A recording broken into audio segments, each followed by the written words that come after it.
Charting Toward Intimacy covers mature topics. Listener discretion is advised. Ever feel like you and your husband are speaking two different languages in the bedroom? It might come down to your temperaments. In this follow-up episode, we are exploring how different personality pairings impact sexual dynamics. We're breaking it all down one matchup at a time.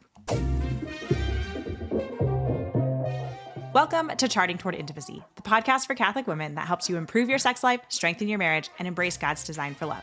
My name is Ellen Holloway, and joining me today is my amazing, semi-regular co-host, Kathleen Chavanis. All right, let's talk about the temperaments again. Again, that was a popular episode. I feel like it was super. Oh my gosh, a bunch of you guys emailed me or reached out on Instagram, and you were like, "Yes, you should do the follow-up episode that you talked about." So yes. Here we are with the follow-up episode. Ask and you shall receive. Catholics love their temperaments, though. If you have no idea what we're talking about, please pause this episode and go listen to episode 224, where we started a conversation about the temperaments and your sex life. That's an excellent episode. So go listen to that first. If you do know what we're talking about, then welcome to the follow-up episode. Really quick, two things before we get started. I just want to put out the disclaimer that the temperaments are not the gospel truth. They're not. The temperaments is a personality test, like other personality tests. Now, I personally find that the temperaments are a very helpful personality test. I find them more helpful than other types of personality type tests. Yeah. And I know some people listening who are very temperaments are the temperaments are not a personality test. It's more, but really it's a personality test. Yeah. But they can be super helpful. But they also cannot, right? Not everybody's going to perfectly fit into these four categories. You're going to be a mix of things. Your husband's going to be a mix of things. So, don't take this information and go, this is exactly how our sex life is supposed to be. Or this is exactly what we are supposed to struggle with because this is our matchup. That's not what just take this information that is helpful, but take it with a grain of salt. Right? Take what's helpful, throw out what's not. But I think we're going to have fun and conversation. Yeah, I think it's important to use them as guidelines. Yes. They can be really good guidelines, but they're not just the end all be all. It's not a hard line, it's not a hard line. Okay, so really quick, for those of you who don't just have the temperaments memorized, we're going to go through them really quick. And then we will go through each of the different pairings of temperaments and what kind of the particular difficulties that pairing might have and good conversations that pairing is going to want to focus on in order to improve your sex life in this particular area. So cholerics, choleric is driven, confident, assertive, goal-oriented. Cholerics are quick to react, strong emotions. They are natural leaders, very high energy, decisive, passionate. If you're curious, I am a choleric. I'm passionately yelling into the microphone. You are a choleric. Just a leader. The leaders.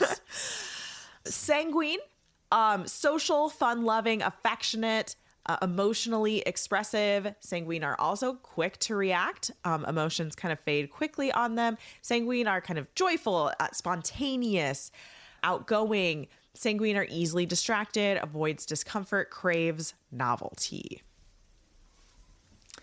Melancholic. Oh, yeah. I was waiting for you to say that. That's why I paused, but then you didn't.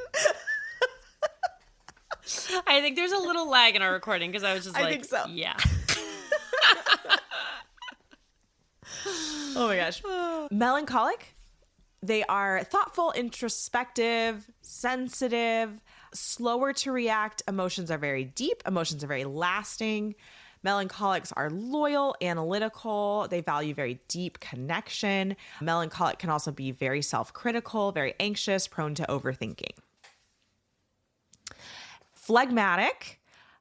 They are peaceful, steady, kind, calm, agreeable, slower to react. Emotions are kind of mild, very stable. Phlegmatic are easygoing, empathetic, loyal, typically avoid conflict. They're kind of passive, and phlegmatic typically have kind of a low initiative personality style. Yeah. All right. So there's just real quick, if you want to review. Quick background. We super recommend, if you don't know your own temperament and you're going to listen to the rest of this episode, go figure out your own temperament and figure out, like, make a guess as to what your husband's temperament is. And then this episode will be the most helpful. So go to the five love languages. Oh my gosh. Yeah, no, yeah. It's not- just Temperaments Quiz. I think it's just temperamentsquiz.com. It's very easy to find. But if you just Temperaments Quiz, it'll be there. That was so funny. I'm so used to telling people to go to the 5 love languages. Go to the 5 love languages quiz. Go figure that out. Do both. Not connected. Do both. Yeah, do both. You know? They're both great. Really, They're both great. really learn better. Yeah, learn about We yourselves. haven't done like a 5 love languages episode in a while. I think we should. That's bring true. that back. That's true. Yeah, we can work on that. Okay, so let's go in. We're going to go into the different pairings. So let's start with Choleric Choleric. I actually got an Instagram DM specifically about this pairing. And it was like, what do we do? We're both choleric. And I was like, yeah, Interesting. this is a big Yeah, one. Actually, this probably is, going to say that about all of them. They're all big ones, yeah. Okay, so choleric, both very high energy and a leader dynamic. This means there's going to be some clashing according to like who's kind of taking the lead during sex. There's going to be some clashing on initiating and just kind of like some power struggles. And then also cholerics are super prone to impatience. So if we're choleric and somebody's identify with having a that? hard time getting in the mood, Yeah. like both of you are going to be super impatient and you're going to get mad. And like, so it's important to be aware in a choleric matchup that impatience is going to be probably your biggest struggle. And then right below impatience is going to be kind of this like power struggle dynamic of who's taking the lead. But I think impatience is going to be the biggest struggle. So one of the things, and this I actually, for that person who DM'd me, you're just getting a recap of my DM to you. But one of the things that I think could be most helpful for a choleric matchup is like plan to take turns initiating. Just like plan, like you go and then I go and then you go and then I go. And let your spouse, because we're a choleric matchup, you have to let your spouse do it. You have to let them lead. Even if it's not the way you would want it done. It's so funny. As a choleric, I'm thinking about this matchup. This would be kind of tough. Yeah. Yeah. So you got like, I think taking turns initiating would be so good. Taking turns like planning date night, planning like, and like say that we're taking turns. And so put the effort into it. Like ask the other to put the effort into it. That's smart. I think that would be super helpful. That would be And then really also helpful, I'd like imagine. you could kind of take turns and you can decide if this is part of your sexual dynamic or not, but you could take turns like leading through sex if you like that idea and do, and so it could kind of be like, okay, the person who initiates also is kind of the driver during sex and is like, let's do this now. Let's go to this. This is the position we want to do. So that could be kind of fun and helpful too. But you have to let the other person lead. That's the most important thing. Like you have to take the back seat and let them have that. Right. And then, okay, next time I'm going to be the one leading. Like, I think that can be really helpful. Yeah. Yeah. That sounds really smart. And then just really like thinking about that impatience thing of like slowing down, making sure that you are emotionally connecting outside of the bedroom, thinking through like, okay, how can we connect? What helps us each feel loved and just kind of like pause, like let yourselves pause. It's okay to go slow. Yeah. Yeah. I love that. Yeah. Should we go to the next matchup? Yeah, let's do it. All right. Choleric Let's do it. Sanguine. Choleric Sanguine. This is more of a... Okay. Yeah. We've got like this is Kathleen and I. If we were husband and wife, that would be weird. Let's not go that route. That was a strange thing to think about. Here's the thing. I don't remember my husband's. I feel like he took the temperaments a long time ago, and I don't remember exactly what he is. But if I had to guess, he's definitely part choleric. There's choleric in there, whether it's primary or secondary. He's definitely choleric. So this is an actual like realistic matchup for my your life, actual marriage. Yeah, this is my life. All right, so we've got choleric, high energy, high passion, and then like sanguine, playful. So this matchup can be like very high energy. Choleric and sanguine are both on this like very high passion, high energy side.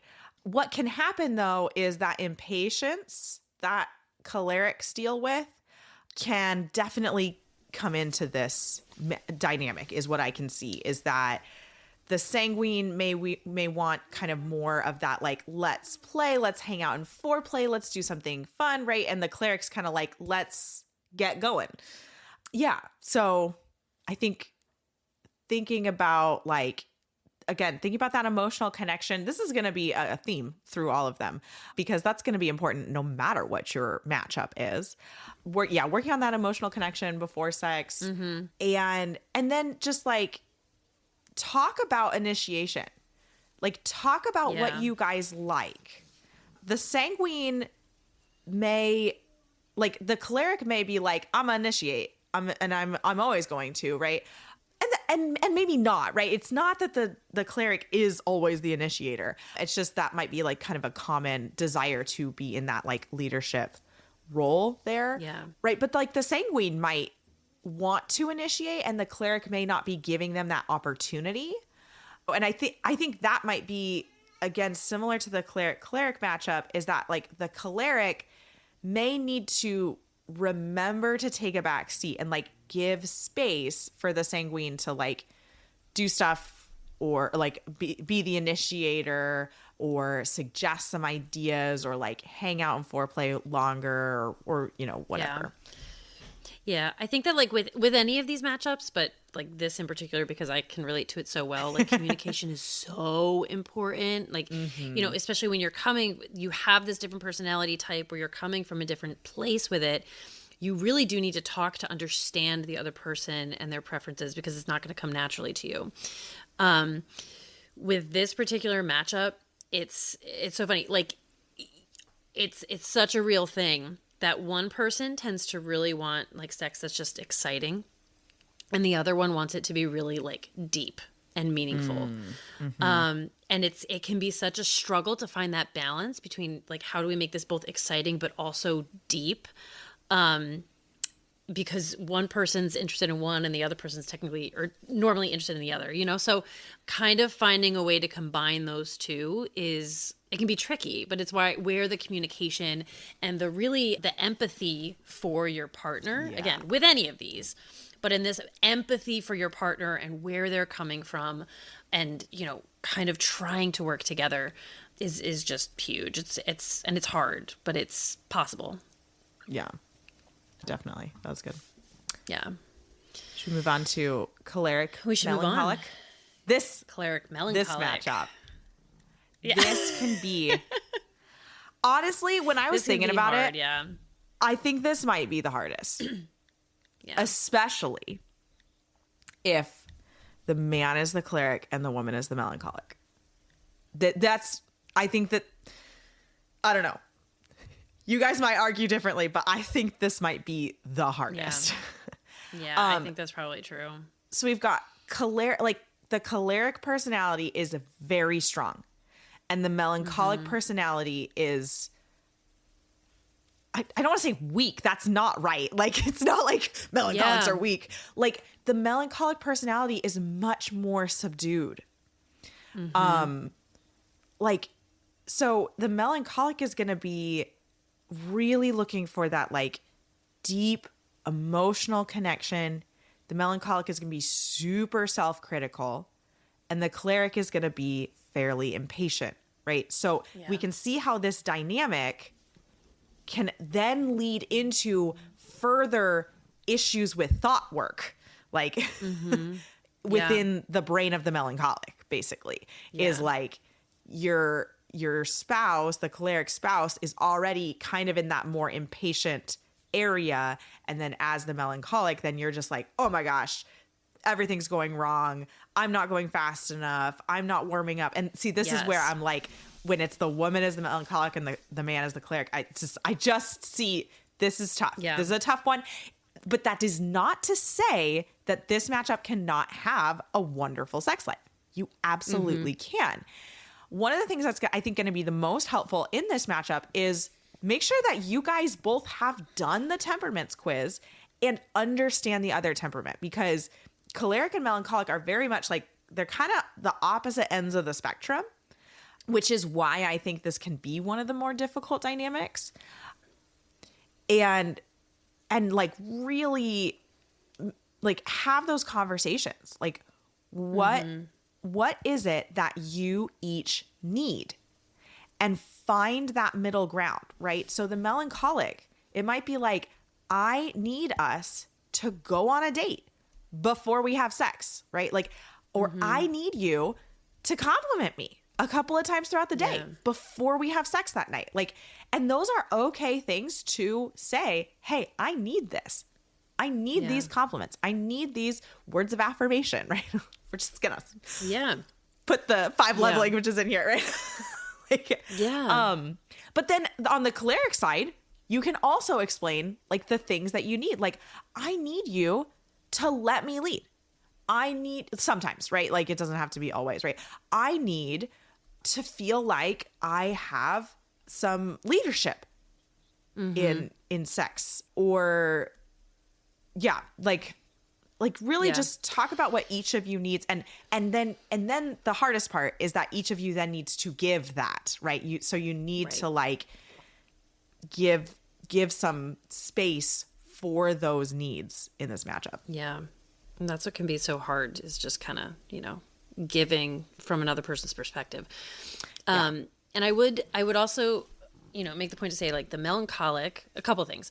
Number one, the melancholic isn't just looking for emotional connection, but for safety and security, right? And that can be like that can be such a touchy thing. And that's why I also want to mention that I think, and again, speaking from my life here, right? Like, I just kind of wonder how many melancholic personalities, whether it's primary or secondary, right? Probably more secondary melancholics, which again, that's me, sanguine melancholic. How much of that melancholic personality is coming from trauma or, right? Like, just sort of like, just like mental health or emotional struggles that we've experienced, right? And again, I'm looking at me with this, like I am secondarily melancholic, and I know that that's stuff that I've had kind of build up in my life, right? So while this is, safety is a huge thing for a melancholic personality. So talking to your spouse about like, how can I make you feel safe? How can I make you feel desired? And as a melancholic, you may not know the answer, right?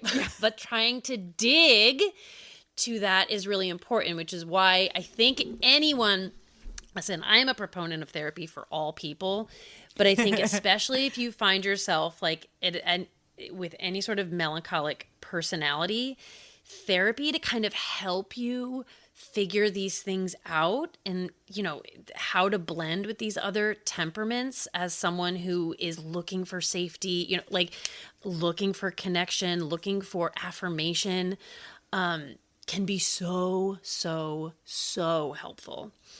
Yeah. And I'm not going to say that's everybody. Like, some people are probably just melancholic. Like, I don't think it's like all from trauma, right? But I think there's a lot of secondarily melancholic people who might have that personality due to some mental health or things in their past or whatever it is. So always important to seek help. Yeah. Just kind of figuring out all of that stuff. I just want to like reiterate, if you're this matchup, you are not SOL. Like, you just like any other relationship, you need to figure out your middle ground and your space, right? Like, and so, I think foreplay is going to be super, super important for particularly this matchup, because what foreplay can do is it slows things down. It is something active and fun for the choleric, right? And it is also something that is like giving a slower lead in to sex and building some of that safety and reliability that the melancholic is looking for, right? So it's like, it's just if you do all the things, like you'll be fine, right? Yeah. But it's not just because you have this matchup, like please don't use that as an excuse to just take a back seat and say our sex life is just too hard. That's not fair to you. That's not fair to your spouse. Like it just means that you guys need to have some conversations and find some middle ground. And you might have to have some more conversations than say the next matchup we're going to talk about, which is, I'm going to argue, the easiest matchup. You watch, you're going to get some people adding you like, excuse me, that's me. Like, and it's actually really hard, okay? And it's difficult. Yeah. Okay. So here's what I think might be the easiest matchup is Choleric Phlegmatic. And here's why. This is only Ellen's opinion. This is just my opinion. But let me tell you what, all right? We've got assertive and then kind of like the choleric assertive. And then we have the kind of agreeable phlegmatic.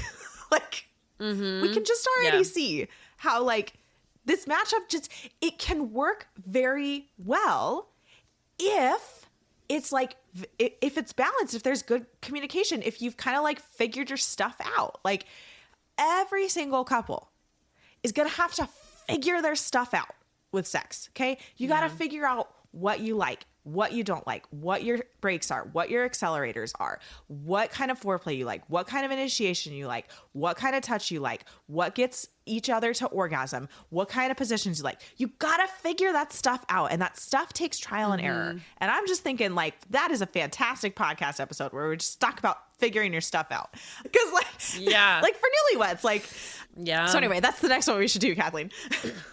You're like, hey, write it down so we don't forget it next time. I know, right? Seriously. Because we're going to forget. We're going to forget. Right. But like, if you've got your stuff figured out, this one can just be like a very like natural feeling. This dynamic can feel very natural because it can kind of just like the choleric has that sort of assertiveness and the phlegmatic is kind of like, sure, that sounds great. Where this doesn't work is, or where this dynamic can run into trouble is if the choleric is like, this is what we're doing. And the phlegmatic's like, oh, okay. But that's not what the phlegmatic wants or needs. Yeah. So this is where like the phlegmatic, you're going to have to get brave and like, you may have to initiate some conflict. And that's very, very hard for our phlegmatic friends. Really hard. And that's okay, right? Yep. But like the bravery to say, hey, I don't actually like the way you initiate. I don't actually like this aspect, this thing. And can we try this instead?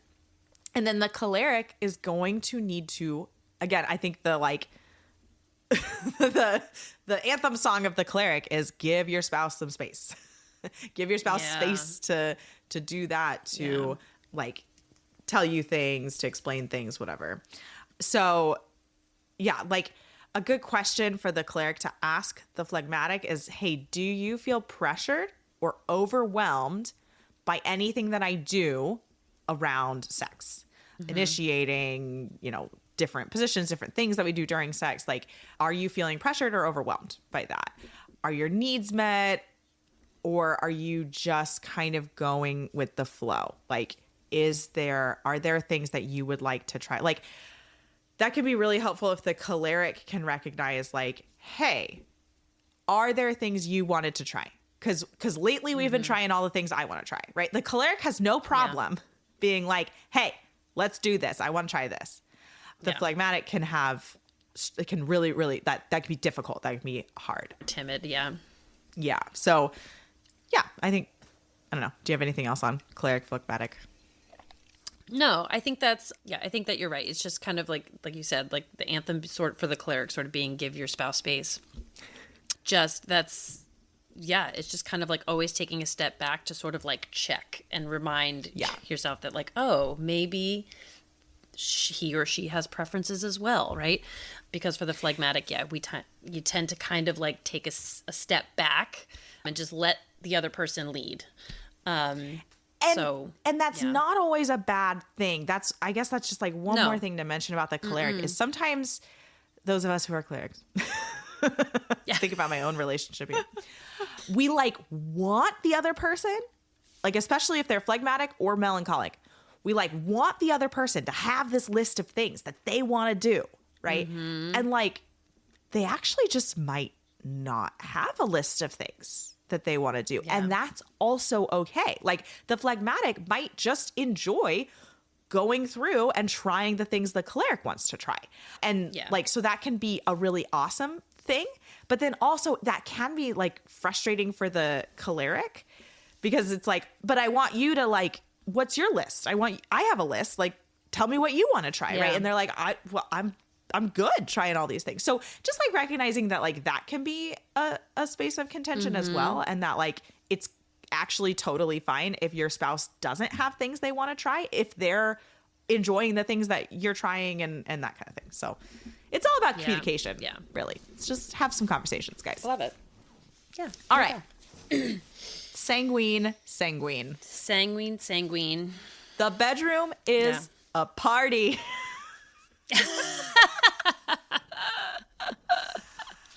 Yes. I think the biggest struggle for a sanguine connection is like just like regularly bring sex to prayer and ask God to continue to reveal the depth of sex.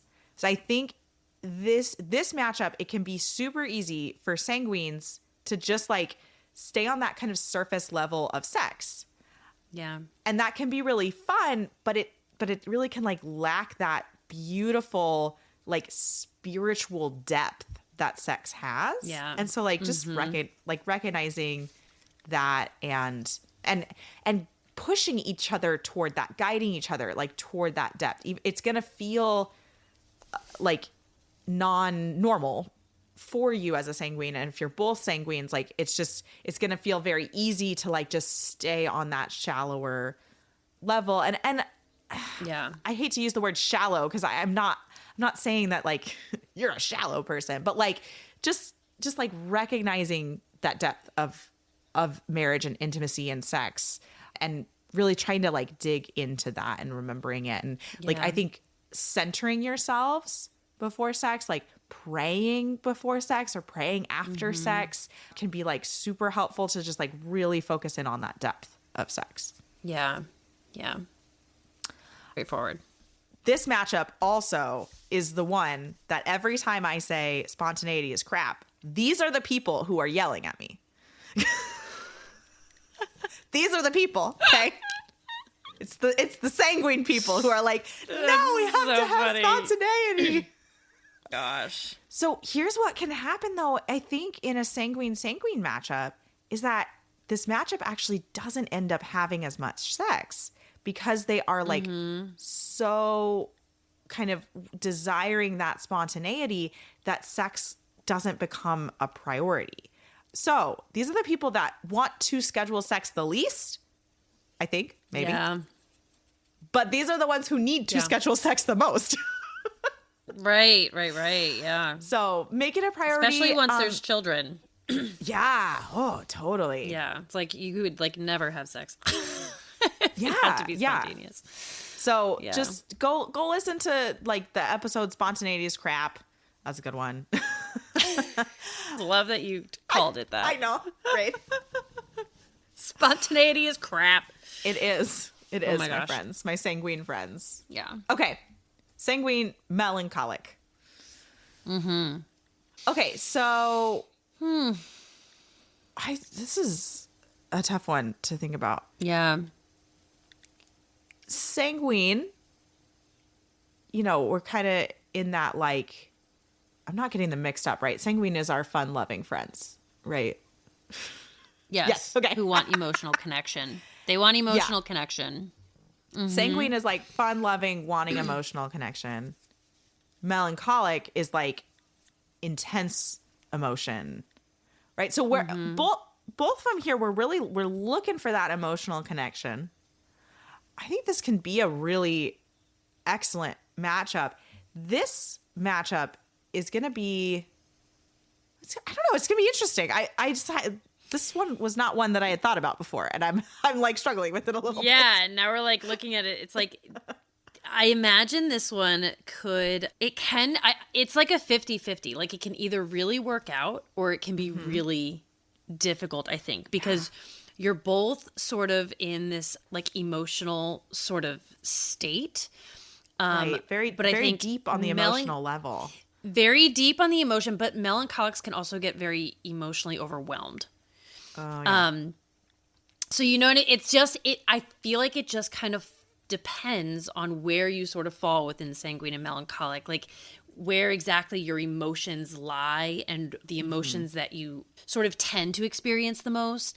It really could, it's just like a 50-50 shot. Like I know, your right? sex life you could be totally matched perfectly, or you could really struggle. Yeah.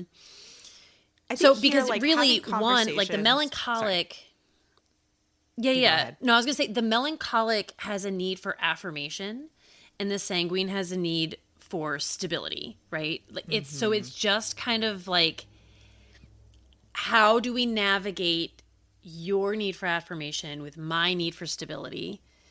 It can this is a tricky one. I know. I'm stumped on this one. This is a tough one. Yeah. But I think there is going to be a lot of similarities in your needs for sex because of this. Like both the sanguine and the melancholic are on, like, there's this like spectrum way to write the 4 temperaments, and one of the spectrums is like emotional depth, and the sanguine and the melancholic are both on that emotional depth side. And so like recognize that that common ground that you have, and like I think just like building from there is that like, yeah, we both are looking for that, like that deep emotional tie with sex. That might mean that like you guys are potentially like, sex is very much an event, and you really set aside some time for sex. Or maybe you just like consciously, maybe every other time that you have sex, you're like, we're going to really set aside the whole evening for this. Like, you guys are not looking for quickies. Yeah. Which is neither good nor bad. Like, I'm just kind of so thinking about like really setting aside some time and working on that, like that emotional intimacy outside of the bedroom, making sure that you're both feeling that depth of emotion, that you're building that like depth of connection, that depth of intimacy prior to going to sex. And I think that's just going to really set you both up for feeling loved and connected and united during sex if we're working off that really strong foundation of emotional intimacy. Yeah. I think that's really, really important because, a melancholic, as we said, like with melancholics can sometimes feel emotionally overwhelmed. And sanguines then, I think, can take that and sort of feel insecure about their partner's like attraction or love or care for them, because the melancholic is just kind of like, you're overwhelmed, and so you sort of don't show as much emotion as you maybe feel. And then the sanguine, who's really like needs that emotional connection, feels like they don't love me. They're not attracted to me, right? Like they don't care. This doesn't really mean a lot to them, And so there's just this misunderstanding, I think, between emotions. So another reason why, number one, obviously communication. How are you really truly feeling? But then just like Ellen said, that connection outside of the bedroom being built so that the sanguine knows, right? Like I can feel confident in their love and their attraction and all of that, regardless of what happens in the bedroom. I think that's, or how the melancholic expresses it in the bedroom, I should say, is important. Yeah. That's good. All right. Sanguine Phlegmatic. Yeah. This can be a cool one. Yeah. So we've got our like fun-loving sanguine and kind of our like laid-back phlegmatic.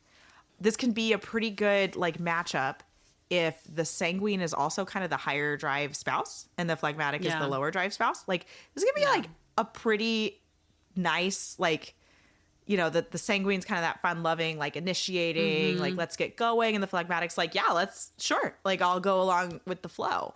I think there can definitely be some difficulties with like lack of drive if both of you are kind of on that lower desire, or that like responsive desire type, or if the sanguine is also a responsive desire and the phlegmatic is maybe that spontaneous desire, but they're kind of laid back and like go with the flow. There could be like kind of just a low level of sex, like just a low number, which again, numbers don't really matter. It's not about like hitting a quota or something for a good sex life. But I'm going to argue that scheduling sex is again going to be super helpful for this pair up, especially if the sanguine is the one that is responsive desire. Yeah. And yeah, like I think something that can be really helpful is having a similar conversation that the Choleric Choleric matchup had of like, do you want to initiate? Do you want me to initiate? Do we want to trade off initiating? Like making sure that we're both feeling very like feeling that desire from our other spouse. And so like swapping off initiating can be super helpful here. And like that phlegmatic, to remember here that the sanguine isn't always going to be happy with you going with the flow. Like the sanguine's going to want you to like come up with some ideas sometimes, or like do something fun. So like the phlegmatic can really like lean into that and brainstorm some ideas. And then the sanguine just like remembering that the phlegmatic is not the same as you. Like, right. Yeah. And that is okay. It's not that they don't desire you. It's not that the phlegmatic is not desiring of you. It's just that they're not like looking for that novelty, looking for that like fun, excitement. That's just like, that's not their personality typically. That's my thoughts for sanguine phlegmatic. Yeah, no, I think that kind of sums it up pretty much. You can have this desire mismatch. And so a good question that can be asked is, you know, kind of what helps you get in the mood when sex isn't on your mind? Like no one needs help getting in the mood when sex is on your mind, right? But for this pairing, it could be that for one or the other, sex isn't always on the mind. So what are some things that can kind of help you get into the mood when that's the case? Yeah. All right, we got 3 more matchups. Hang with us, everybody. We're almost there. Melancholic Melancholic. I think this can be like so rich if you schedule sex. We should just title this episode Schedule Sex. I know, right? With how many times she said it. Guys, we schedule things that we make a priority, okay? But so Melancholic, deep. I mean, this could be such a deep, loyal relationship. But I think it can be really easy because sex is hard. And because melancholics have a tendency to get emotionally overwhelmed, the thought of sex can be so overwhelming. And when we've got 2 people who the thought of sex is very overwhelming because it is so emotionally charged, it can be really easy to just kind of like let it slip. Oh, let's do that in a couple of days when I'm feeling a little better emotionally. So like scheduling sex can be really good. I think the other thing that scheduling can be super helpful for is eliminating a lot of that like self-talk of like fearing rejection, right? Because like a melancholic is going to be really potentially nervous to initiate because they're going to worry that they're going to be rejected. And this is where like, this is why I'm saying scheduling sex for this matchup is going to be super helpful because then there isn't this like, should I initiate? Is he going to say yes or no? Right. I don't know. I really don't want him to say no. Right. But like if we have it scheduled, if we're making it a priority, then like we're not worrying about that, like that fear of rejection. Yes. The other thing that couples like this can do, and you got to know your own relationship, Not like I'm saying this. Do not at me on this, guys. This can work very, very well if you are at the right spot with sex. It works terribly if you're not there yet. But what can work very well for this matchup is that you both agree to never say no. You have to be in the right spot with sex. You guys both have to be comfortable. And that has to be agreed upon by both of you. However, it can be so helpful for this matchup if it's like, yeah, you know what? If you initiate, even if I'm not feeling in the mood, absolutely. I'm going to say yes. I'm not going to reject you, right? Yeah. So that can be really, really helpful there. You know, talking about like, okay, what's holding you back? What are you worried about? What, like, how can we create safety for each other so that we both feel like ready to have sex, that we both feel that like safety. Yeah. Like just, you know, just really, I think talking about initiating is going to be helpful and figure out a vibe that works for you guys. And so that you can feel confident in initiation. Like, I think confidence is a thing that melancholics are often lacking, right? Yeah. And that's where like what I was saying about not saying no, like can really help with that confidence. But again, it is not going to work if you guys are still working through like some issues with sex. Okay. Right. Yeah. And it's okay if you're not there yet. I'm not saying like you have to get to this point, but that can be an amazing, like that can be an amazing dynamic if you guys are at that point. I love. Cool. Okay. 2 more. Melancholic Phlegmatic. 2 more. 2 more. Melancholic Phlegmatic. This can be like, I just feel like a gentle, like a gentle sex life, a gentle relationship. Like easy waters, you know? Just like nice, gentle stream trickling very slowly, nothing crazy. Yeah. I think the melancholic can get frustrated with the phlegmatic's kind of like lack of depth. Right? Yeah. Like the melancholic might want to have like some really deep conversations, and the phlegmatic's like, sure. Yeah. What do you want to talk about? You know, like, so that can be a difficulty there. I think both sides may have kind of, there's going to be some fear to work through on both sides. The phlegmatic is going to be worried of like, I don't want to rock the boat. I'm just like, and the phlegmatic is definitely like emotionally avoidant sometimes, right? And the melancholic is going to be like, oh my gosh, he doesn't love me or she doesn't love me, right? Because like the melancholic's not seeing that like emotional depth that the melancholic has in the phlegmatic. So, you know, I think the phlegmatic can really recognize like your spouse needs your emotional depth, even though that's not like a natural thing for you to like dig into, but digging into that. And then the melancholic, like, take your spouse's words at the depth. Like, if your spouse says, I love you, that means they love you. Like, yeah. It's not yes, they might not write a beautiful poem for you that would just like really speak into your soul. But like, that's what the phlegmatic is. Like the phlegmatic's not necessarily going to like really dig into that emotional depth naturally. So I think this is a matchup where communication is particularly hard.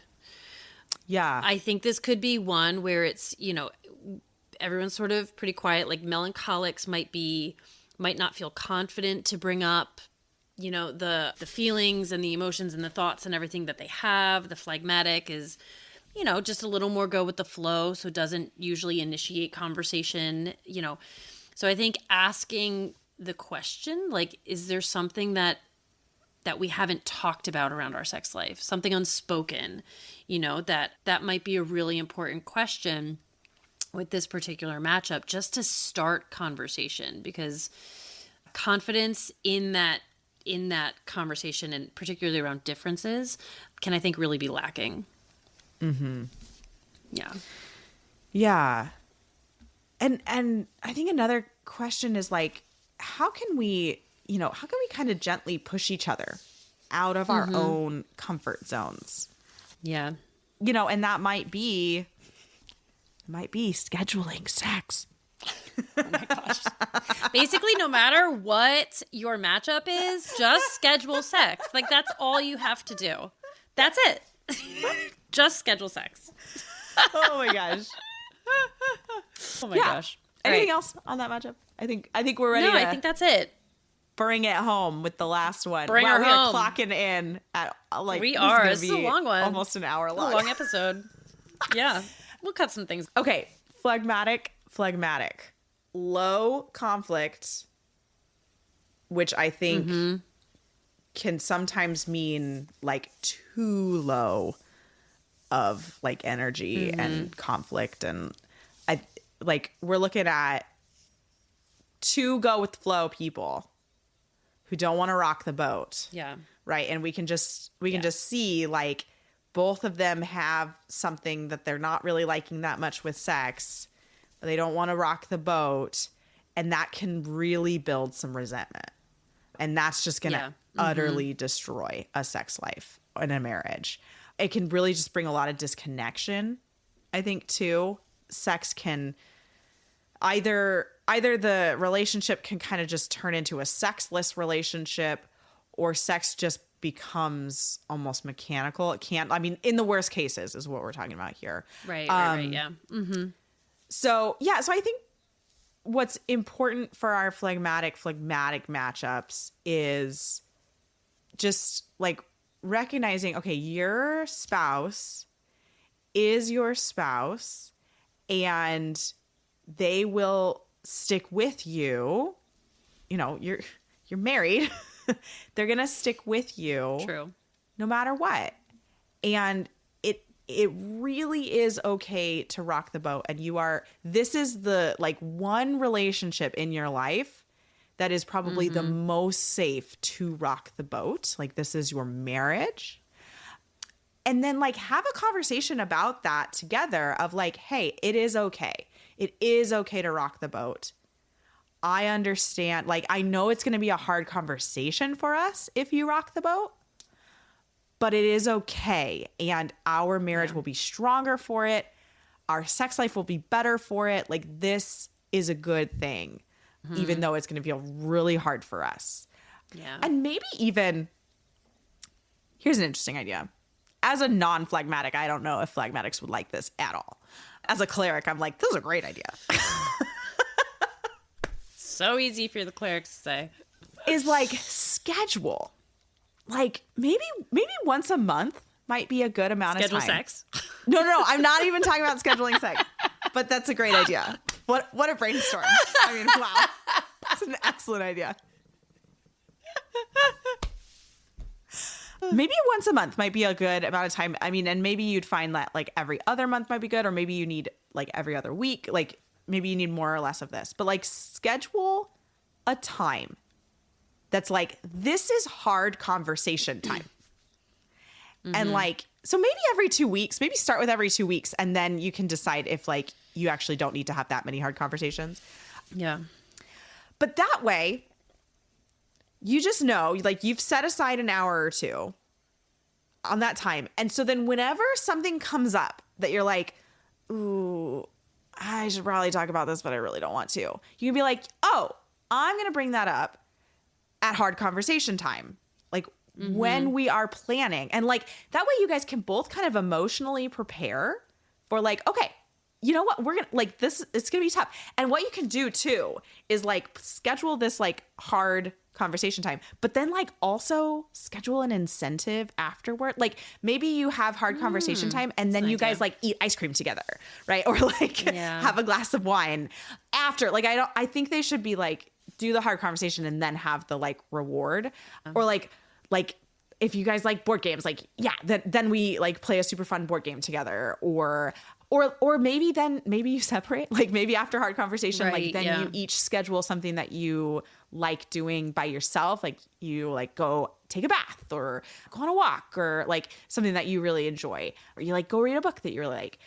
But I think that something like that could be really helpful for the phlegmatic matchup to just kind of like have sort of this standing meeting of like, okay, this is when we're gonna bring up the tough things. And that way the conversation becomes safe because it's like, you guys know, okay, this is when I'm gonna bring up the conflicting things.